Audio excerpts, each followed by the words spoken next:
Is Thomas Tuchel set to return back to the Premier League this summer? Well, today, my friends, I'm here to discuss all the latest news as we talk summer striker news, centre-back news, plus much more. So hit that like button. Of course, if you generally enjoyed today's video, always share your thoughts and opinions, and obviously sit back, relax, and let's break down today's big reports without wasting any more time. Now we turn to the biggest story of this morning, as it has been confirmed that Thomas Tuchel is set to leave Bayern Munich at the end of the season. Currently, Bayern are desperate for Xabi Alonso. In my opinion, if I see Alonso go to a domestic rival, it's going to make the Bundesliga an even bigger joke than it potentially could set to be.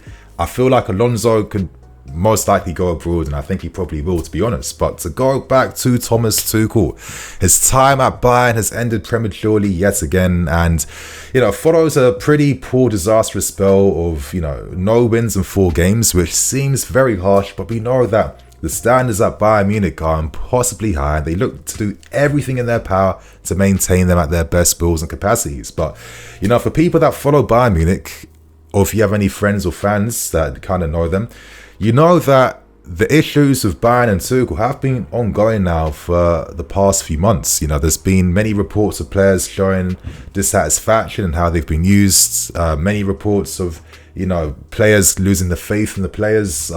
Many reports of the football not really enticing anyone. No one's enjoying things. No one likes the pragmatic views and ways, even though Tuchel will argue, listen, this season we're conceding less goals. I'm bringing more balance to the team. Like, there is something here, and to be honest, I like to keep things fair.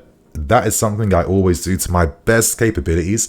I honestly feel like if Tuchel was given that 6 he wanted, that's why Bayern wanted Declan Rice, that's why he was desperate to sign Paulina, he would have the midfield player with the physicality that can sit, that can hold, that can make them defend counter-attacks even better. That would have provided that better balance to Bayern Munich. Because listen, Joshua Kimmich, for all his amazing ball playing and nice skills and touches, he's not really a classic ball-winning mids, or not amazing defensively, to be honest with you. So I can see why in particular there was a lot of tension between Kimmich, Tuchel and the rest of the coaching staff. But the question now is, with Thomas Tuchel looking to return back to the Premier League, is there an opportunity right here to make a move for him to come and replace him? Many a fan would feel like his dismissal was quite unfair, the timing wasn't great, and even if Tuchel was not the right guy, we should have done a Bayern Munich and at least kept him until the end of the season. I don't know what to say about that one, because I remember the context and details behind those reports, and it seemed like whatever was happening behind the scenes that have still been kept secretive to this day, it meant that Tuchel had to go. And to be honest, we were seeing a downturn in form since the end of last season. And then we saw that transpire in that terrible pre-season we had, because we can't forget that 4-0 loss to Arsenal. So this continual highs and lows of Tuchel's career, where it seems like eventually, I don't know if it's methodology, his training methods, his coaching, his man management or whatever, but his teams reached this state of plateau. I think for us, we paid the price under Tuchel because it felt like most of the players that we had under him, they all kind of burned out. And I think it's probably no surprise why we look to sell many of these guys when I think about it in hindsight. Because look at guys like Mason Mount, for example. Yes, he wanted to remain here, but he's not been in a fit enough condition to really play football at all this season for Man United. And that's been the case for many of these guys. So I can understand that from a sporting director view. But is there a possibility for Tuchel to come back to the club and right wrongs? I think it's even kind of mad we discussed this knowing that we have a cup final against Liverpool at the end of this week.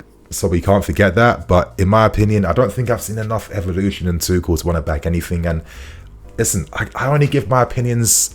I'm not here to say I'm right about everything. And I don't want you guys to just agree with me blindly. But I don't want to be another content creator that is too scared to say what they want to say. But I'm always going to feel aggrieved that Tuchel did not take this opportunity post-sanctions of really working with a disjointed club, because he had the opportunity to mold us in his exact image. And I don't like what solutions he turned to. I mean, some of the players he signed were looking to sell most of them. I think some of the guys like Cucurella and Sterling, overpriced for the ability they bring. And he was the key voice in bringing these guys to the club to begin with. And the other thing that, even though I respect Tuchel, and I do, He might not be my favourite manager, but I respect him. And this is why I keep things fair. You know, his Champions League success with us is one of the greatest things we've seen recently.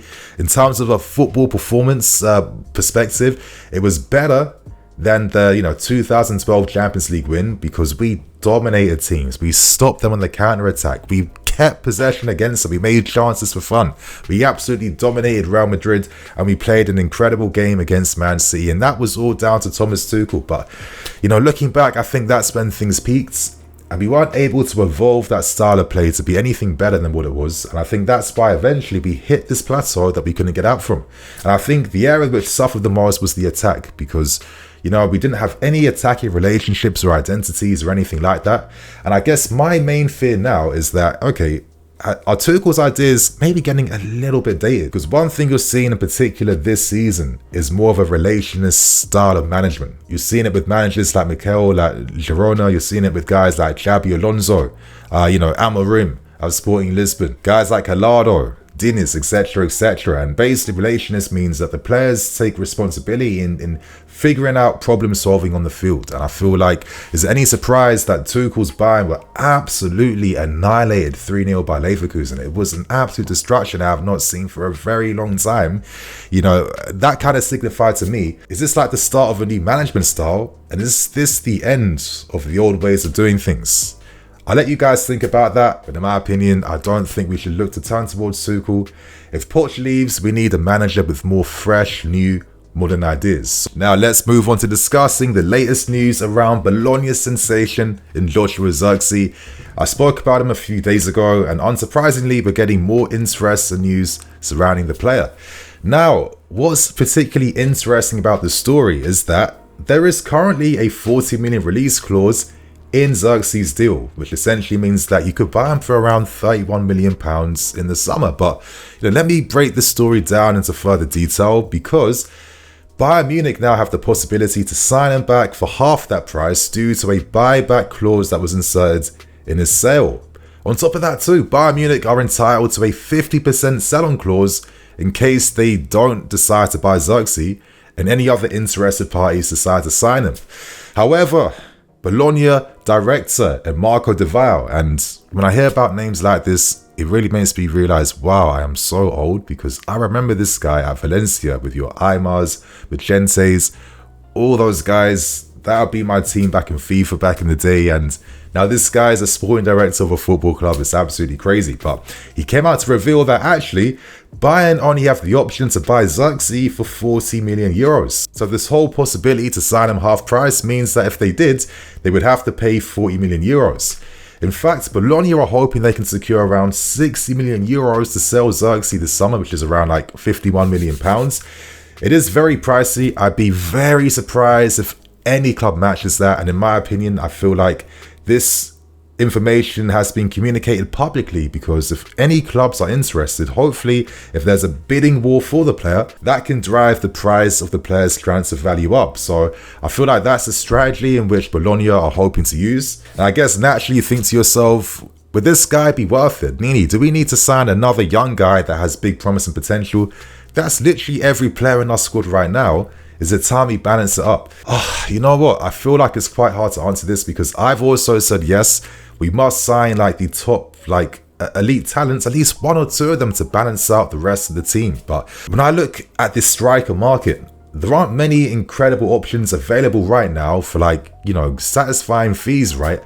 Outside of like a Victor OSIMHEN. So in my opinion, if there was one position I could probably accept a little bit of leeway in, it sounds crazy, but it might be up front. And I think if you're looking at particular talents like Zirkzee, I can give even more leeway, because I like strikers that play two ways. I don't just like strikers that are only good at like runs and behinds or relying upon service. I've always liked those strikers that can also create for their teammates, bring their teammates into the game, that can offer things outside of just goal scoring threat. And I'm sorry, I got this because I used to watch the king at this and Didier Drogba. So it's hard for me to turn towards forwards that can only do one thing particularly well. And I think when I see Zirkzee, when I see how he plays, the skill, the dynamism, the fact that he plays for his teammates, that he presses from the front. He's very important for Bologna when it comes to pressing from the front lines.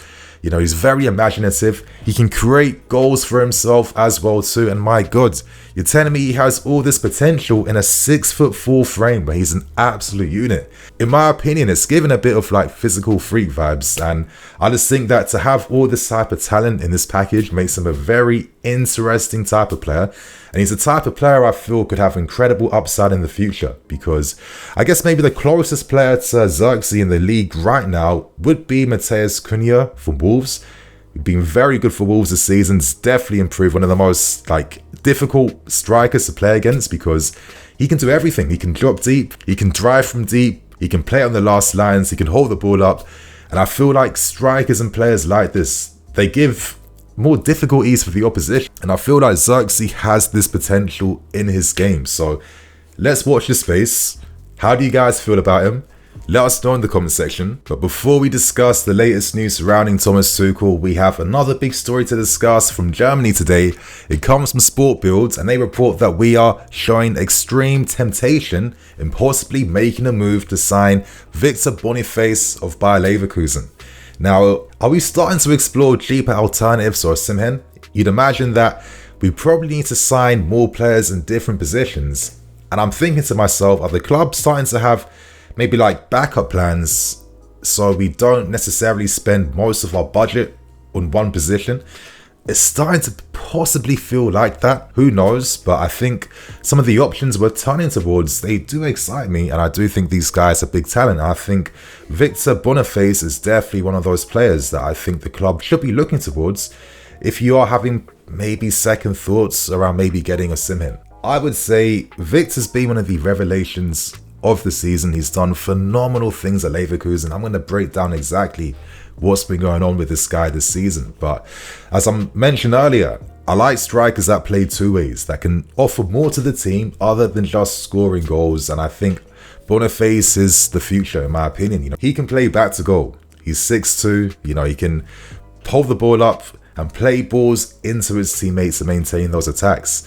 He's proven to be a sensational platform striker of Xabi Alonso's ideas at Leverkusen this season, and I think it's no surprise that him and Florian Wirtz have one of the best partnerships in Europe this season for a reason. I mean, these guys have a telepathic understanding of each other's needs, roles and desires, and I think it plays into the important thing that I like about Boniface the most, because listen, when you watch videos like this, when we scout players, when we watch these guys, a lot of times they all sound quite similar and look quite similar, but I think the little details, and the one important detail in regards to Victor Boniface is the intelligence, is the problem solving in particular areas. And you see that in terms of the timing of his movement to make runs. You see that when he holds off a defender in a particular way to open up an angle for a teammate to run into. And I think I stress the intelligence because with Xabi Alonso's footballing ideas, and I'm sure that many of you guys watching this have watched the tactical videos on Alonso and Leverkusen this season, so you'll be a little bit familiar, but I feel like he wants these like relationist types of habits in his teams where, you know, he wants his players to figure out how to play in particular areas. Like, he's not going to handhold them in terms of how to move the ball from back to goal and then put it in the opposition's net. So to play like that, you need to have players that can understand what they must do in in-game situations, and I feel like Boniface has shown this time and time again. I mean, look at his record in 22 games, you know, 16 goals, most importantly, 8 assists. He's come back from the AFCON and he's still scoring goals. And I stress Boniface's intelligence because as an overall package, he kind of gives me a bit of similarities to Robert Lewandowski in the sense of he's fast, but he's not really fast. I'd say that Boniface is more explosive compared to being fast. So when you don't have that physical advantage, a lot of times for top players, it means that they must rely upon how they think in game. The speed of their thoughts become the things that give them more of an advantage against their opposition. And with how fluid and dynamic Leverkusen's attack has been this season, you need to have the right players that can do right to that type of system. But before I go, I want to give you guys some food for thought. I like to hear your opinions on this as well too, but sometimes I think to myself, okay, when it comes to signing players to improve the team, is it the individual player that will come here and maybe maximize the system we're playing in? Or is it a combination of the manager needing to create the perfect conditions to make his teams shine? In my opinion, I think it falls in that balance.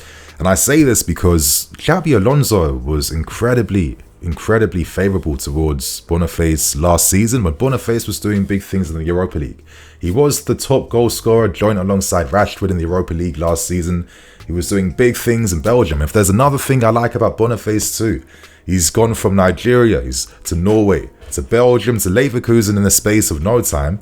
And every time he's been challenged to raise his level and raise his game, he has done that with absolute flying colours. So I think there's a big reason as to why Boniface is attracting the attention of many top clubs. And I'm glad that we're being linked with his exploits, because this has been a striker that's really impressed me for this season. And my friends, for the final story, we discuss a pretty interesting report, because Paris Saint-Germain are showing a lot of interest in our very own Levi Colwill. Now, how do I feel about this story? In my opinion, I think this is like a great compliment, because it kind of just revalidates everything I felt towards Colwill, because I've been saying on this channel for a long time, a very long time, this guy is the future. This guy will be the next big centre-back prospect. When we had all these reports of us targeting Gvardiol, I understood that, but I was like, do we have to go for him when we have our very own super talent that we produce for absolute nothing? And I'm so glad that we've been able to keep him, despite Thomas Tuchel's best efforts to potentially let this guy go on a permanent deal so we could get Marc Cucurella in return. Thank God that Todd Bowley put his foot down, said no to that. He wasn't able to save Billy Gilmour, but that's a sacrifice I could accept. But I would not accept that for Levi Colwill. So, unsurprisingly, reports in France and many outlets are stating that Paris Saint-Germain are hoping to rebuild their defence. They want a left-sided centre-back. They're planning to revamp the SERIE. They want to sign Lenny Yoro from Lille, and they're hoping to partner him alongside a Levi Colwill. Now, do I feel worried? Absolutely not. Cole has like 6 years left on his deal. He's signed a pretty tidy contract. The club were desperate to maintain and keep him. That's why they offered him such a great deal. This guy's going nowhere because he has been given those coaching assurances from Mauricio Pochettino. So my only thing is that I'm happy that he's finally playing as a centre-back. Listen, in the long term, I'm sure Cole will have benefited from playing as a left-back for half a season, because I think now maybe he can understand what he has to do when he has to defend wide. And he might feel a bit more confident in playing in those areas. So that's a good benefit. But at the same time, I think we've missed out on what this guy does best, and that's defending. With his powerful headers, his passing range, passes between the lines. I want to see him developed in this area right now. And, it's great to see him and Disasi put in a defensive masterclass of this season against Man City earlier this week. So, listen, Colwill's going absolutely nowhere. This guy's our future. And I guess the only interesting thing could be who could partner alongside him for next season. And I guess I'm going to just end things by saying this too.